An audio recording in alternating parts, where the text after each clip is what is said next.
En premier lieu, je tiens encore une fois à vous exprimer toute la satisfaction et le plaisir de la Chambre de commerce et d'industrie de La Réunion de vous accueillir cet après-midi à cette table ronde consacrée au secteur du service à la personne.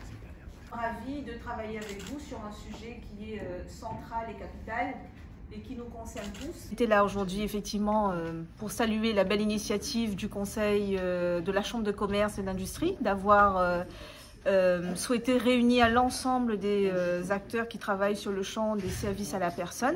C'est un secteur majeur, vous le savez, pour La Réunion, puisque en termes de besoins auprès des familles, que ce soit pour les jeunes enfants ou la population qui va vieillir, on le sait, c'est pas moins de 11 000 emplois en 2030.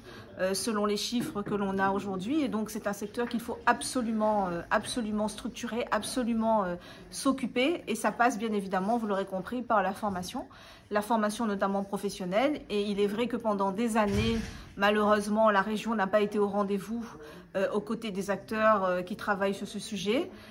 Nous sommes en train de revenir et c'est la raison pour laquelle nous sommes aujourd'hui présentes, parce qu'il est important pour la région Réunion, qui est chef de file de la formation professionnelle, de prendre et d'occuper toute sa place et pleinement sa place pour travailler à former nos jeunes et nos moins jeunes pour qu'ils puissent demain occuper, je vous l'ai dit, 11 000 emplois, c'est pas rien. Il faut que ces emplois soient occupés par les Réunionnais et pour les Réunionnais.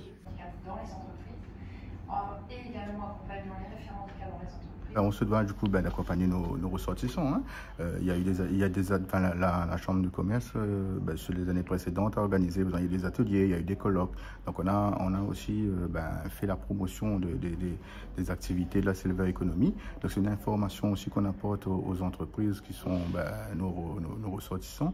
Et du coup, pour qu'ils puissent aller dans le développement de peut-être de nouveaux services, de nouveaux produits et d'aller sur des niches où il y a un besoin. Le service à la personne, il n'y a pas seulement le maintien à domicile des personnes âgées, mais il y a aussi le petit bricolage, il y a le service informatique, il y a pas mal de services qui gravitent autour et qui, par exemple, font l'avance de crédit d'impôt dernièrement votée par le gouvernement, où les gens qui utilisent ces services-là payent 50% de moins et n'ont pas besoin d'avancer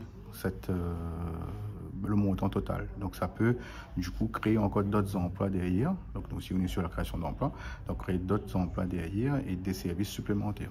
La question relative au développement de cette filière est un sujet qui nous tient particulièrement à cœur, compte tenu des publics que nous accompagnons, notamment les personnes âgées et celles en situation de handicap. Nous sommes en progression, la population vieillit très vite. Donc il faut améliorer les services que nous proposons. Et justement, le fait d'avoir cette table ronde permettra d'échanger et pouvoir aller plus loin dans nos missions qu'on le fait déjà aujourd'hui, mais qui nécessitent vraiment un engouement et surtout une participation de tous les partenaires qui sont présents aujourd'hui.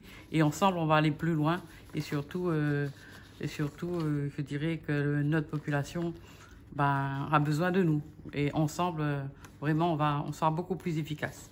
D'entreprise, à savoir quelques chiffres, 731 créations en 2020, environ plus 9% d'établissements en plus depuis 2015.